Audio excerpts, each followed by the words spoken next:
Hello. I'm going to be showing y'all how to mod specifically Deltarune, but you can take this tutorial and use it for games like Undertale as well. But let's just hop right into it. The tool that we're going to be using is called Undertale Mod Tool, which you can download using the link below. And it should just look like this. And when you open it, shows you all of this info. But what you want to do is, if you go to Steam, then you can go to Deltarune, and you can browse local files. Once you have that, you can either copy this up here, or what you can also do is just drag in the data.win of chapter 1, which is what I'm going to be showcasing off. If you just drag and drop the data.win, say yes, then you load up the game, and then you will see all of this stuff, which shows everything in the game that you can change and edit. So in this video, all I'm going to be going through is what all of the different little sections mean and where to find everything. And then in the future, I'll be making videos like how to change text, how to change sprites, and even some complicated stuff like how to make a custom battle. So as you can tell, here is where you can find anything you want in the game. But let's just go through one by one, and I'll tell you what everything is. So, data. Data is just where everything's held. Then, next is sounds. This is where every sound is in the game, in the name sounds. So you can go to get every single sound or sound effect, or even some music, I think, is held in here. I think. I'm not sure. The next one is sprites, which is where everything that shows up in the game as something visible is held. So that's Rousey Downed. That is the Rudin. Anything that is shown in the game is in sprites. And then the next option is tile sets, which is mainly used for making large areas in a room. So like, this is for a castle. You will use this to make like the floors, all the walls. And then this is when you first enter the Dark World, this is what you see. So it's just the easier way to make long rooms without really making a custom background for each one. Scripts. Scripts is where just everything, all the scripts is held. It's the code that the game reads and then runs. Fonts is just all the text stored in one area.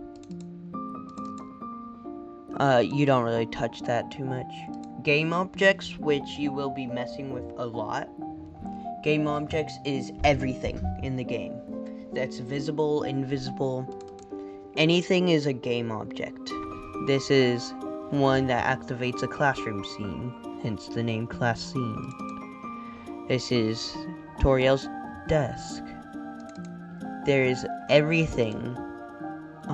Every character, every sprite is controlled through this. All the objects in the game. So you would be messing around with objects a lot. As well as rooms, which is just every room. You can see that this is Toriel's house. And then I will be showing you how to make custom rooms in another video. Texture page items is It gives X and Y coordinates as well as size for a texture page, which is the embedded textures, which are these long and big textures in the game, as you can see. And then the texture page items grabs from that, and then you just make a size for it, and then sprites take from texture page items to, it's basically a whole process. You have to make a big texture sheet, you have to splice it up using texture page items, and then assign a sprite a texture page item, and you give a game object a sprite. Then the next one that I will cover is embedded audio, since we just covered embedded texture. This is just every single file.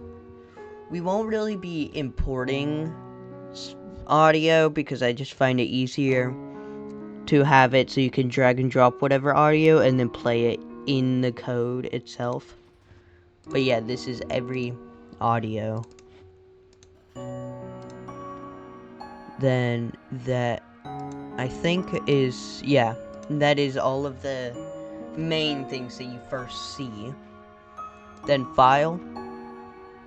You won't really use new. I actually never did that, but open allows you to go through your files, find any data.win for you to open. Save will allow you to select your data.win to save to it. Then temp run game, it only works with games like Undertale where the data.win is in the same file as the exe. So I don't use that. I don't know what these two options do. But settings, I don't really touch this. I only use it to enable dark mode.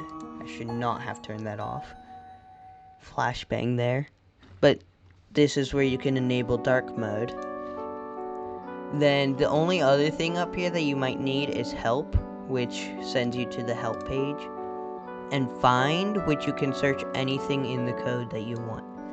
I will explain this much deeper in other videos, but it will come in handy. So that's the basics of Undertale Mod Tool. I will be making more videos like this explaining more in depth of how to change certain things. So make sure to watch out for those videos and have a good night.